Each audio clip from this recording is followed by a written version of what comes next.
This is 99% Invisible. I'm Roman Mars.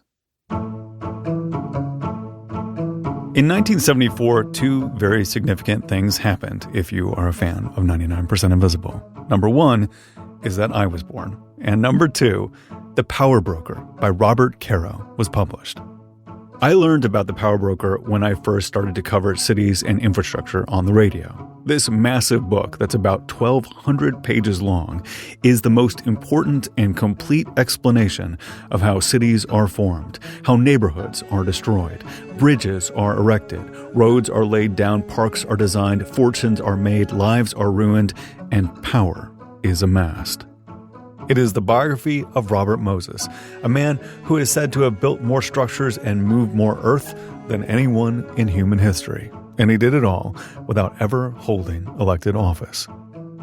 Outside of New York City, Robert Moses wasn't exceptionally well known. Inside of New York, he was mostly uncriticized by the media and was simply the man who built all those nice parks. But Robert Caro's book, The Power Broker, which is subtitled Robert Moses and the Fall of New York, changed all that. It is a tour de force of journalism, history, and biography. I also think it is really fun to read and is strongly in contention for the best book ever written. The problem is, as I mentioned, it is 1,200 pages long. As best-selling and as influential as it is, I wouldn't be surprised if you had an unopened copy sitting on your bookshelf right now. But that is a crime, because this book needs to be read, or at least discussed at length on a podcast. So we're going to spend 2024 reading it together. We're going to study it. We're going to break it down. We're going to exalt in the genius of the author, Robert Caro. We're going to shake our fists in the sky at Robert Moses. It is going to be amazing. And as I was discussing this idea with my friend Elliott Kalan, who is the co-host of the pioneering and very funny Flophouse podcast and former head writer of The Daily Show with Jon Stewart, his eyes lit up and he said, if there's any way for me to be involved, I would love to help. And later that day, he texted me a picture of the title page of his copy of The Power Broker that was signed by Robert Caro himself. He was a guest on The Daily Show when I was working there, and he signed it, and he said to Elliott, another member of the writing profession, Robert Caro. And it was the greatest compliment I've ever received in my life. It's like, just thinking about it, I'm almost crying. Like, just when I remember the first time I read it, it was just that I could even pretend to be a writer like Robert Caro. It was amazing. It's like a dream come true. Yeah. And so from my point of view, there's two really big reasons to read this book, The Power Broker. And one is that it's about Robert Moses, who is a person that probably most people wouldn't know if it wasn't for Robert Caro, who shaped the 20th century in so many ways. And the other is Robert Caro himself, the writer. So let's start with Robert Caro. Why did getting that note from him make you cry? And it did make me cry. I said almost made me cry, but it was true. I was kind of hedging it, but it did. Robert Caro represents, to me, and I think to a lot of the people who read him, this amazing synthesis of the greatest researcher who ever lived. He has his facts down, and he will not stop until he has found out every single piece of information that's possible to find out about a subject. He will talk to everybody. He will talk to them multiple times. He will read every page in the archives. But combined with that is you read his books and it's not just information, but the books are beautiful. Yeah. They're beautifully written. He's a writer who manages to combine this intense factual rigorousness with a real sense of poetry and beauty and evocative writing that's hard to find. So Elliott and I are going to co-host this deep dive into The Power Broker. And I just want to say that we do not expect you to have read or know anything about the book at this point. We just want to convince you to take this journey with us. And we'll make it so that you can enjoy it and listen even if you don't read it, but it's really worth it if you do. And in addition to Elliott, we're going to have many fun guests in this book club with us that you're going to meet along the way. But first, I want to talk about the origin of this book and how Robert Caro first got the idea of writing about this man, Robert Moses. When Robert Caro was first reporter in the 1960s for Newsday, Robert Moses was still this monumental, towering figure in New York City politics. He was the man behind the parks. He's the man who builds parks. He builds bridges. He builds roads. And he wants to build this enormous bridge across the Long Island Sound that was going to be called the Oyster Bay Rye Bridge, because at this point, like someone who is constantly trying to challenge themselves. He just wants to build bigger and bigger bridges, Right. regardless of where they're going, who's going to take them. It's just for the purity of the bridge itself, which in a way is kind of beautiful, but which is terrible for the people who live in Long Island. Yeah. And Robert Caro is a journalist at Newsday, and he's doing a series of stories about this bridge. He talks to people about it, and all of them tell him, this is a bad idea for a bridge. It's too big. It's not necessary. It's going to disrupt probably tidal patterns and things like that. That's how big the pillars are and the piers that are going to have to hold it up. And Robert Caro starts writing articles about it, and he goes, I think I'm really making a difference. I'm really making a change here. And he goes to the meeting where the approval is going to be voted on to move forward with this bridge. And he goes there, and not a problem at all. The bridge sails through the approval process so fast. Mm-hmm. And Robert Caro starts to realize, as he learns more about municipal governance, oh, this bridge is not being built there because of engineering needs, demographic needs, planning needs. It's being built there because Robert Moses wants it built there. And he has enough power that he can say, I want this here, even if it flies in the face of all observable reality. And then it ends up there. And Robert Caro says, how did this guy get this power? Because the thing about Robert Moses is he was never elected to public office. Democratically, according to our system, no one should have this power, but he certainly should not have it. He's never been, the one time he ran for office, when he runs for governor, he loses in a landslide because he is such an unlikable person to so many people. But somehow Robert Moses has this power. And so Robert Caro says, I'm going to write a book about this. He tells his wife, Ina, it will take me 9 months. I'm going to write a book about Robert Moses. A year later, he's like, I'm just scratching the surface of the research process. And it takes him 7 years to write this book. During that time, his wife sells their house and they move to an apartment so that he can continue working on it. They're living really hand to mouth, and this is the shortest I think he's ever spent on a book, which is 7 years. Since then, after this is a success, he goes on to write about Lyndon Johnson. He writes these huge books, and that's the work of his life for the past 40 some odd years. Yeah. And so the one shame thing about Robert Caro is that he is the greatest of these writers, and the flip side of him being so great and so thorough with it is that he will end up writing about 2 people for his entire life. I know. But that's how he gets into this thing. He notices that Robert Moses has this power. How did he get it when he shouldn't have it? And that is the question that leads him to this book. And it takes him 1,100 pages to answer it. And to be honest, it's hard for me to think it would take less than that. Like there are 1,100 well-used pages. Yeah, it really is stunning as a work, because I came into this sort of interested in cities and how they're made, not necessarily like sort of like thinking too much about the character of Robert Moses, but it is a real Shakespearean Greek myth kind of, hero and tragedy and fall. Like it really has all these beats as a story that are beyond just me wanting to understand how cities are made. Yeah, Robert Caro manages to take the act of construction and the act of road planning and the effect it has on people and how much of it stems from the personality of this one man, and really blows it up into this epic proportion, because these are epic things. The point he's making throughout the book is Robert Moses is literally reshaping the actual landscape of New York City and much of New York State. He's physically building more and putting more earth into movement than any other human being has in the history of the world. Yeah. And all behind the very innocuous title of Parks Commissioner, and Construction Coordinator. And it's because while this epic story is mirrored by this very Machiavellian behind-the-scenes story of the man who can work the law and knows how to write laws and how to fix them so that he can do things and acquire power without people knowing it, that he can work behind the scenes. I should mention the bridge that Robert Caro saw get passed through the approval process was never actually built, because the planning of that bridge managed to thankfully coincide with the Shakespearean fall of Robert Moses from the heights that he had attained. Right. So if you want to go drive across the Oyster Bay Rye Bridge, all 6 miles of this suspension bridge, don't worry, you're not going to be able to do it. I'm sorry. It's not going to happen. So this book, The Power Broker, has been around for 50 years, and it is a very fun book. It is actually really lovely to read. You understand and learn so much. The chapters are just... There's almost whiplash between the chapters sometimes. Like Robert Caro will be talking about how this one road was built and how much it took to raise all the money for it. And then the next chapter is about him and his dastardly relationship with his brother.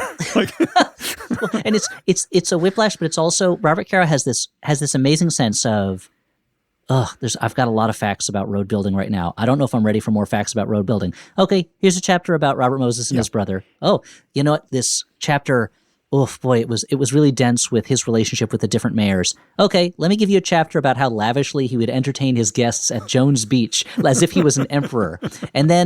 And you read that chapter and you're like, this is fun. This is fun to this is like Great Gatsby, kind of like, Totally. wealth porn at a certain, but then Robert Caro's like, you enjoyed that chapter, didn't you? Here's a chapter about how an entire neighborhood was destroyed and they tried everything they could to stop it and they couldn't stop it. And it's heartbreaking. And there's such a masterful kind of flow to it. And there's funny parts to it. And there's Robert Caro's the master of ending a chapter with a 1-sentence paragraph that's like, but Robert Moses had an idea. And that's the end of the chapter. And you're like, now I need to read the next chapter. Like, it's rare that you read a really weighty, really respectable tome about municipal governance that has so much suspense built into it, has so many cliffhangers. The thing about it is I read some of the book out loud to my wife, and it's really readable. Like it kind of rolls off the tongue really well.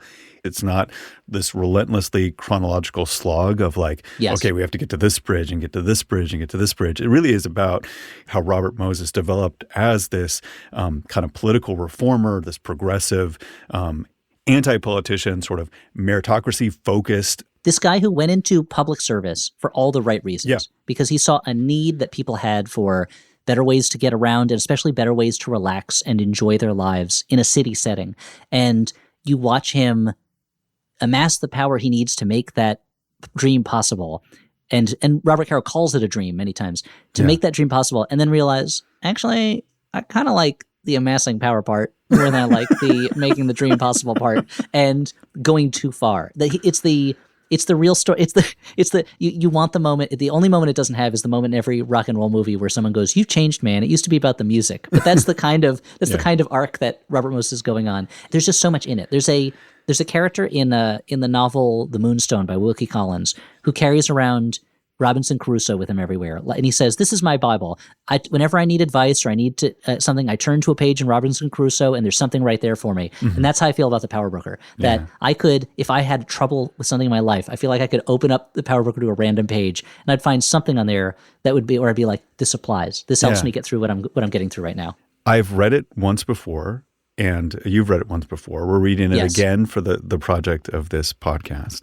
Thank you, Roman, for asking me to be part of this, because for years I said, I'm going to reread The Power Broker someday, but when am I going to get around to it? And then this came along and I was like, now I'm justified in rereading, spending the limited amount of time God put me on this earth, rereading the longest book I think I've ever read. So this is our 99% Invisible project for this next year. And starting on January 19th and monthly, we're going to sort of cover about 100 pages per month and get through the whole book. And we're going to talk about, what happened in the book, kind of recap it. We're going to do some deep dives into some of the things we find most interesting in those chapters. Maybe not the most important thing, just something to pick apart that's fun for us. And we're going to interview some celebrities who are fans of Robert Caro, fans of Robert Moses, or, whatever. Interested in Robert Moses, I guess, more than fans of Robert Moses. Fans in the same way that someone's like really likes the Joker, or Dr. Doom or something like that. And including our first guest for this inaugural episode, this introductory episode, one Conan O'Brien, who is sort of amazing how he's aligned himself with Robert Caro. Like there's a whole New York Times article from a few years ago about how much he was a fan of Robert Caro, which is kind of an amazing thing to exist, that there would just be an article about his own fandom. One of the first times I remember reading about Robert Caro was in an article about Conan O'Brien from 20 some odd years ago. You could tell he's supposed to be talking to somebody about being the host of a late night television show. Mm-hmm. But the article opens with him talking about Master of the Senate, which at the time I think was the most recent Lyndon Johnson book in the series. And you can tell that he's just so genuinely excited about this that he must have brought it up probably 30 times, but they put it in, once in the article, but that they're like, well, we got to cover this because it's such a part of him. He's been such a real Caro head, just such a real Caro diehard for years. Yeah.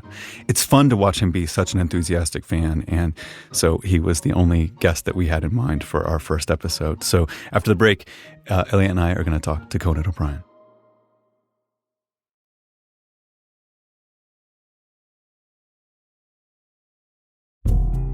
We're going to spend the whole year digging into The Power Broker. But first, let's talk about the guy who wrote it.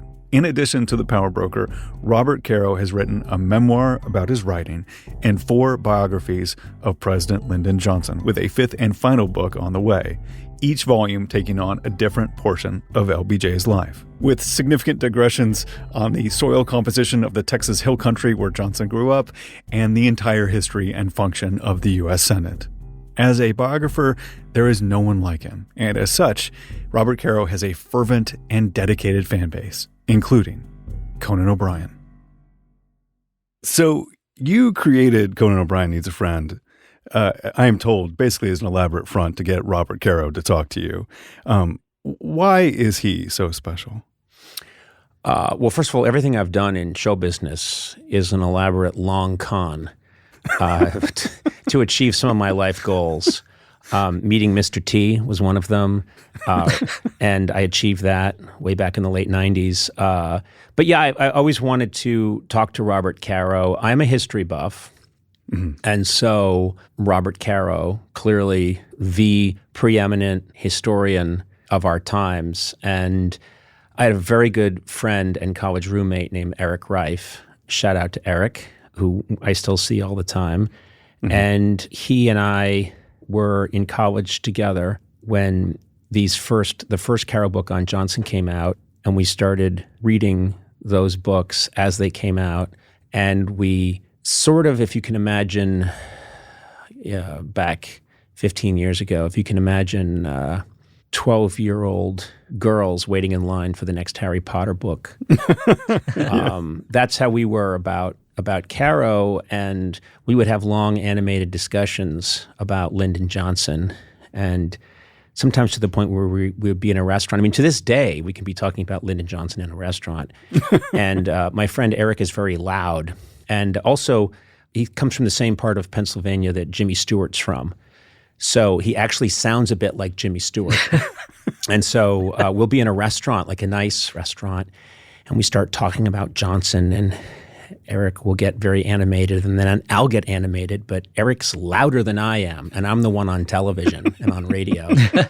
And he'll start shouting, what he understood about Lyndon Johnson, you gotta understand. And people think that it's a scene from It's a Wonderful Life, where he's screaming at Clarence.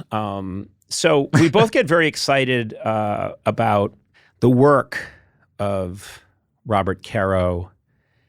And I think it all boils down to my core religion. Even though I was raised Catholic, my real core religion is that God is in the details. Yeah, I feel that way about comedy. I feel that way about work and craft in general. And Robert Caro is the patron saint of doing the work, taking the time, having the patience, and believing that God is in the details. And that's reflected so powerfully in his work that I think that's why he resonates for me. Yeah, yeah. I find that really fascinating that people are obsessed with his process, and you've expressed being obsessed with his process. And I think that part of that is because in the void of the decade between books, we fill it, our imaginations with him and a single light bulb and file folders and stuff like this. And even his book that talks about writing is called Working. It's about a work ethic. What about that is really fascinating to you? Well, I like to contrast Robert Caro with the times that we're in now. When you think about it, everything's so quick. Everything feels so temporary. I mean, the internet didn't exist when Robert Caro started, clearly The Power Broker, but then on to his Lyndon Johnson books. And now we live in this world where everything's so ephemeral and fast. Series come and go, television comes and goes, entertainment, things almost like a magician that has flash powder. Things explode and there's a big spark and we all go, whoa, and it puff and then it's gone.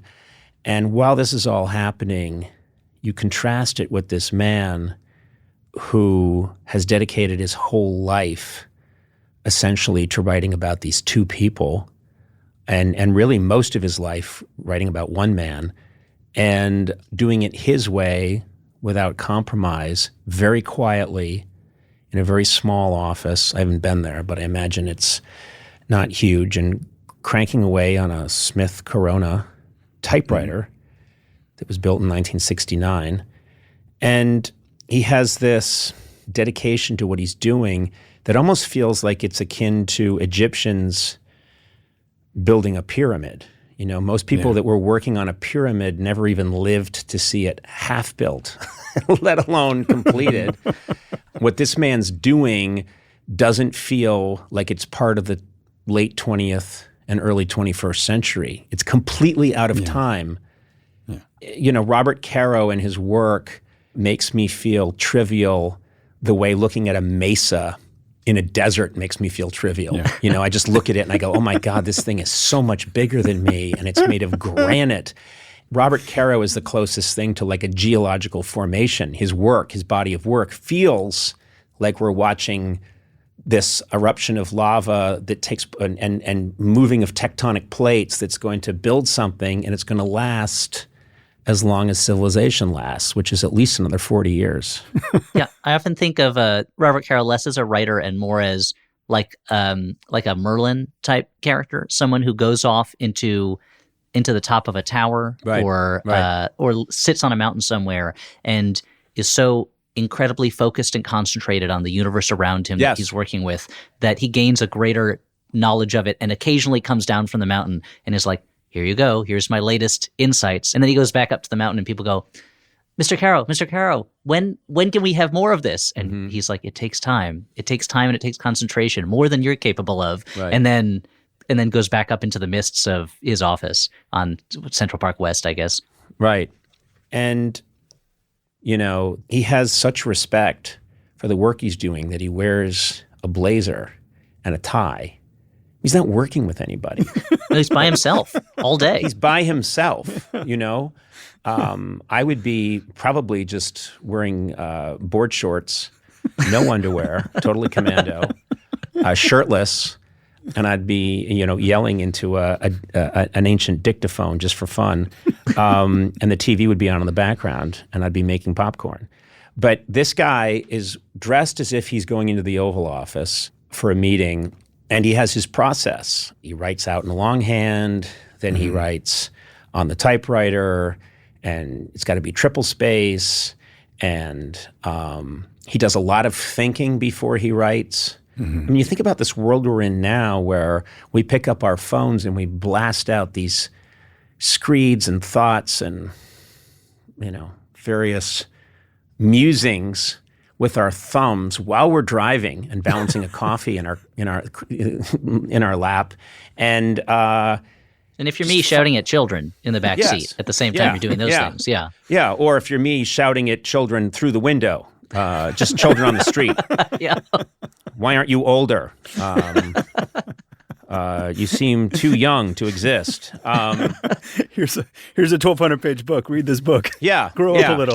Just hurling copies of it at the kids. Yeah. I've made a device that I load up this little catapult thing in my car, and it has about 15 power brokers loaded into it. And when I see kids, I want to say under 12 on the side of the street just loitering, I fire a power broker at them. Which if you've weighed that book recently, I kill half these kids accidentally. But you have to do it then because they're still, you know, impressionable clay. Like you can still turn them into a good human being. They can take a hit. You know, you fire. Yeah, I mean, usually, they heal. They'll get over it, and they'll never walk right again. But they'll know. Damn it, they'll read that book. But then I just admire. I have so much admiration for his process, and I'm always trying to get this sense of what is it about this guy that I want to try and emulate. And obviously, in so many ways I can't emulate him. But what I can emulate is it's important. The importance of your work, taking your work seriously, even if it's very silly work, taking it seriously and respecting the people who might see it or appreciate it enough to try and put a little detail into it or a little thought or feel how this is going to come across. It's funny because when I finally did get to meet him and talk to him, there's a real sweetness about him. It's his enthusiasm. Yeah. So many of us are pleased with so much less, but he's a little like Ahab. He has that same kind of, nope, I'm going to keep going, and I'm going to keep going, and I'm going to keep going until I literally cannot stop. And you see him in his books. I mean, the story about, I still don't have it. I still don't have the full sense of Lyndon Johnson's relationship with his dad as a young man. So, he's talked to Lyndon Johnson's brother, Sam Houston, many times, and Sam Houston's told all these stories, and he's got it all. And he's like, nope, I got to go back. I got to go back. I got to go back. And then finally he gets this brother to say, yeah, those are all stories I told. Wasn't really what happened. And then he gets him to go back into that room where they used to sit and have dinner. And he pushes him and pushes him and pushes him and finally gets the brother to relive that moment between Lyndon Johnson and his father. And suddenly it's not this folksy bullshit, tall Texas tale. It's real.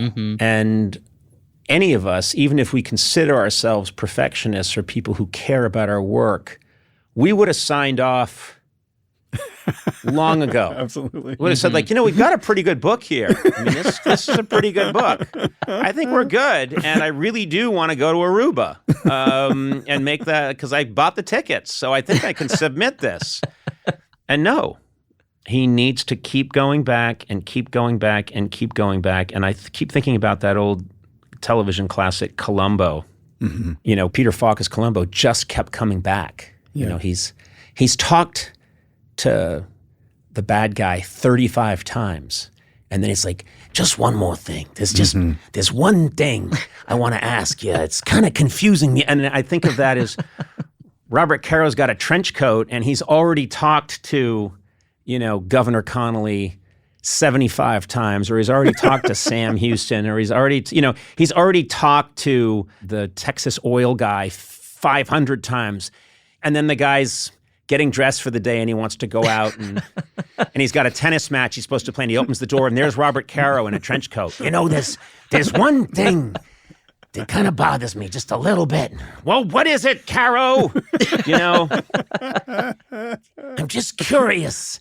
You said, but I looked into it and they didn't have a Buick dealership in Fort Worth at the time. Okay. It wasn't a Buick dealership.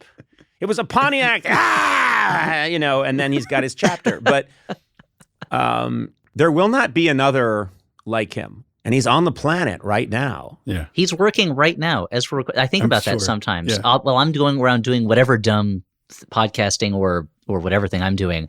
I'm like, Robert Caro is sitting in his office right now while I'm doing this, working so hard, doing something so amazing. There's a story in The Power Broker where Robert Moses' mom reads a newspaper article that says he's been fined for breaking the law. And she says, he's never made $1 in his life, and now we're going to have to pay for this too. And his editor is like, well, how do you know she said that? And he's like, oh, well, I talked to the guy who delivered the newspaper to her at the camp she was staying at, the summer camp she was staying at. Well, how did you talk to him? Well, I talked to everybody I could find who worked at that summer camp. And as if that was just, well, why wouldn't you? Why wouldn't you talk to every single person who ever worked at the place Robert Moses' parents used to spend their summers? It's astounding. It's astounding. You gave me an idea, which is we should all get together and try and convince him to do this, but there should be a Robert Caro cam. It's in his office, and it's set up in the corner of his office, and it won't bother him because, but basically for people like us, we can, at any time that he's in his office from 8 o'clock in the morning till 6 o'clock at night, any of us at any time can see him sitting there looking at his Smith Corona, or maybe typing, and then looking through some papers, and then it's time for him to walk up through Central Park South back to his apartment. I don't know what the subscription rate is for that. I'd pay monthly for it. My children would have to yell at me to get off of it. As it is, my kids are always annoyed that I'm talking about The Power Broker anyway, and carrying it around with me like it's like a totem. But Oh, that's such a fantastic idea. And we can point the camera so that you can't see his bulletin board with his notes on it because he's very private about those. Doesn't want anyone to see those. We would respect his privacy. We would angle it. He would sign off. Believe me, this is a man that would sign off on the shot. Yeah, and then there'd just be a couple thousand nerds all across the world who'd be watching. Of course, in other parts of the world, you'd have to get up at 3 a.m. It'd be like the World Cup. To watch an older gentleman think while looking at a typewriter. If you miss it, people put the set lists up, what he did, what time he ate his sandwich at his desk. Right. I don't know if you've ever checked out like the Book of Kells. Mm-hmm. If you go to Dublin, you can go to, I think it's Trinity University, and they have the Book of Kells. And you think about the Middle Ages and you think about the Dark Ages and monks that decided, okay, the world has gone insane. Mm-hmm. The world's gone absolutely mad.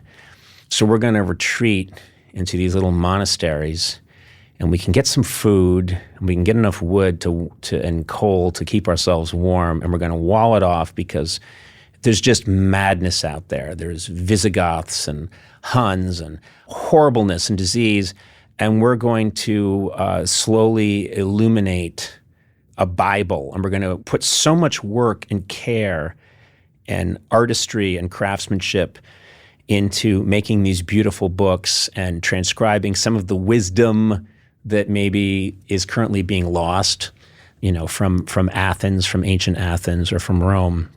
And no one's ever going to know our names, and we're going to do this, and we're all going to die anonymously, but we're going to have faith that somehow this stuff is going to live on. And that's the same feeling I get. It's the belief that things are more important than you and that they can outlive you and that your work matters. And those are sort of, I think, essential, almost philosophical or religious ideas.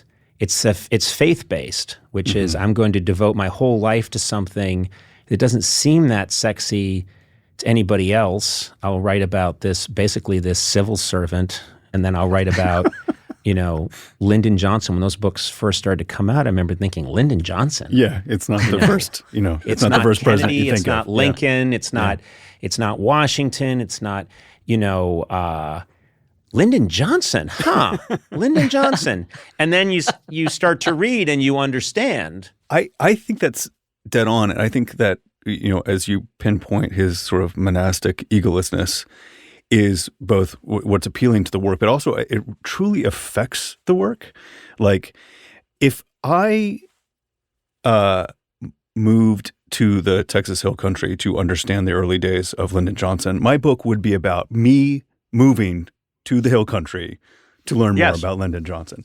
But that egolessness really makes the journalism truly different. Like he is not part of the new journalism movement. You don't know until working that he talked to Robert Moses 7 times. Like he kind of hints at it, like as said to the author, and he'll just call himself the author in his books.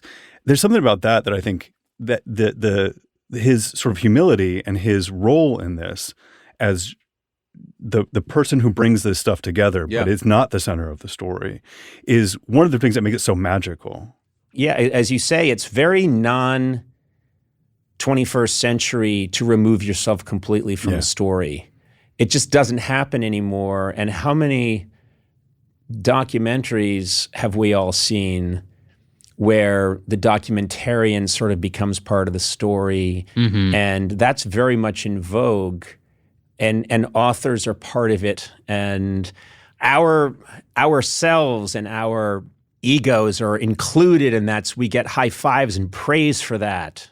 I think one of the most remarkable things about The Power Broker is you're about 400 or 500 pages into this, and you're thinking, hey, this Robert Moses guy is pretty good. He gets a lot of stuff done. He's like pretty amazing, very talented, a visionary. Yeah, and he just doesn't put his thumb on the scale in these certain ways. Even though when I've heard him talk to you and I've heard him speak, Robert Caro, he has opinions.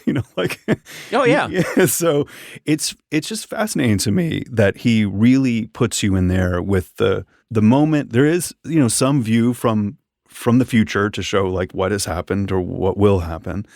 That's why I think he's sui generis. I mean, he just has this ability just to sort of divorce himself from that and let the fact speak for itself. Well, it's interesting too, because you think about in all entertainment, I mean, look at movies, and one of the first notes that any studio would give any screenwriter or anyone making any kind of entertainment today is, you've got to let us know who the bad guy is right away. Do you know what I mean? We need to know 5 minutes into the first act of Die Hard, we need to know that Hans Gruber is a bad guy, and you need to tell us that. Whereas Caro is willing to let the whole thing unfold, and he is writing about human beings, so he understands that it's not his job to tell us whether someone's good or whether someone's bad. He's just going to let it all unfold. Mm-hmm. And as his big favorite thesis is, which he's talked about many times, is there was the old saying that power corrupts, absolute power corrupts absolutely. And he said, well, no, power doesn't corrupt.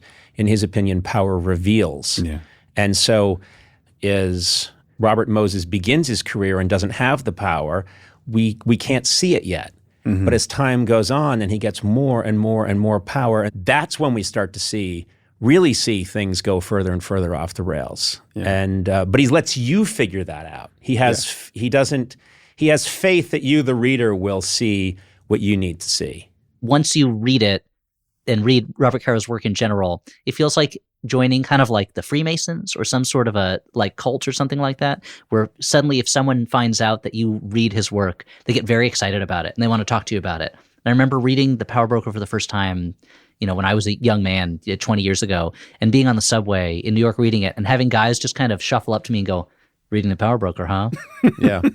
Enjoy it. And then walking away. It's basically our Fight Club. Yes, yeah. It's like Nerd Fight Club. Yeah. Yeah, I don't want to fight you, either of you guys, in a basement.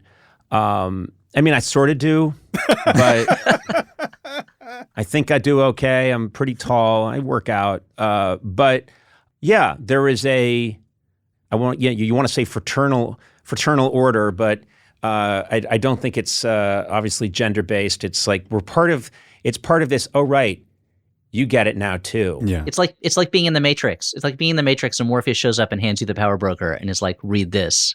You'll understand a lot more. And then it's a very different movie, because then you're just watching Keanu Reeves read for hours. Yeah. For 9 months. And instead of saying, occasionally stopping and going, whoa. Yeah. Instead of saying, I know Kung Fu, he goes, I know municipal bylaws now. And he looks at his hands like, did I do that? Right. Did I write these laws? All of his enemies have just drifted off. He doesn't even have to fight them. They're just like, are you still reading that? When are we going to? No, it's really good. You gotta. Mr. Anderson, are you still reading that book, Mr. Anderson? Yeah, they're building the Taconic, Mr. Anderson. I'm going to be leaving now. I'm retiring. You're retiring? Yes. I'm 65 now. That's That's also the interesting thing about that book is that it's so comically big. Yeah. That you can't walk around with it in a nonchalant way. Yeah. They should build a Baby Bjorn that's just for the Power Broker, something that's made by a Swiss company that just holds a Robert Caro book against your chest, where it can hear your heart beating and know. Do you know what I mean? Safe. Yeah. Yeah, and it feels safe, and it doesn't throw your back out, because you can't hold it. You can't say, "Well, I'm going to hold it with my right hand," because no, then your right side of your body weighs 60 pounds more than your left. So there should be. I mean, Robert Caro could make a killing if he made a deal with a Swiss company that makes a carrier for his books, Yeah. Man, I hope, is he going to listen to this? Do you think he's going to listen? No, he's not going to listen to this. He doesn't have time. No, he's too busy working. Yeah. I would say he'd listen to it on his walk, but he doesn't use the device on his walk. He just thinks about what he's going to write that day. I would love to talk to him at the end of this process. I'm surprised more people don't bug him when he's like walking to the office. I don't want to put that out there, but just. I think the only people who know that he does it and are the same people who are like, I got to read that next book. I don't want anything to distract him. I don't want to distract him. Yeah. I can't take a moment of time. Because what if, as he's walking along, he's thinking of, he's written the last line of the last book. What he's thinking of the word sentences that go up to that. And then I go up and say, Mr. Caro, I'd love to talk to you. And he forgets what those last sentences were. And he says, well, you know what? To make sure I had the right idea, I better read every page of the Lyndon Johnson library again. And then you'll go, no, he was almost there. Maybe someday the three of us can meet up and shadow Caro as he walks through the park on his way to work. Oh, amazing. Yeah. No, it would not be amazing. It would be wrong. 3 men were arrested in Central Park today for stalking America's greatest biographer. More Caro stalkers have been caught today. Yeah.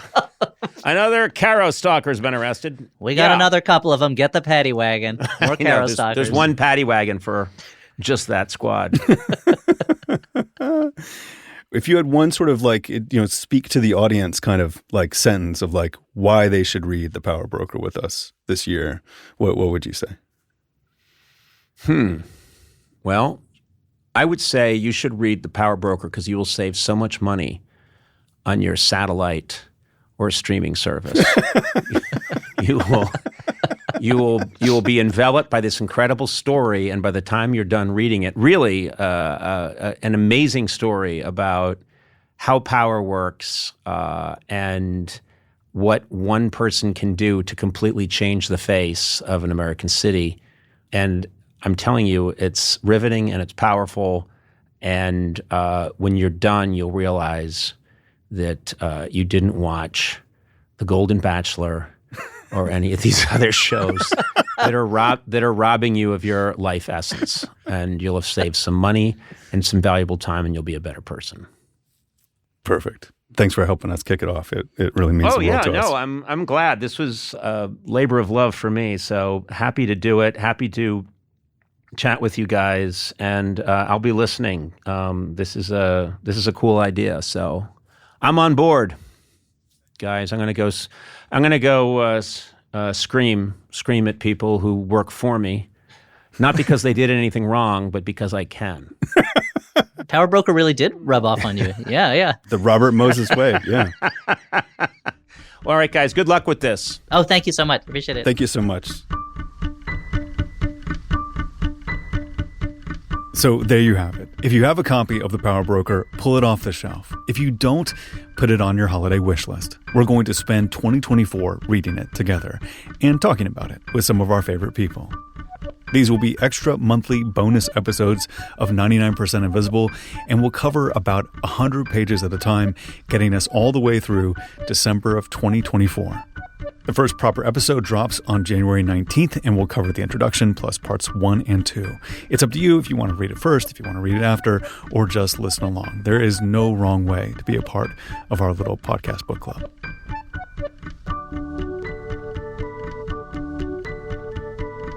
The 99% Invisible breakdown of The Power Broker is produced by Isabel Angel. Fact-checking by Graham Haysha. Music by Swan Real. Mix by Dara Hirsch.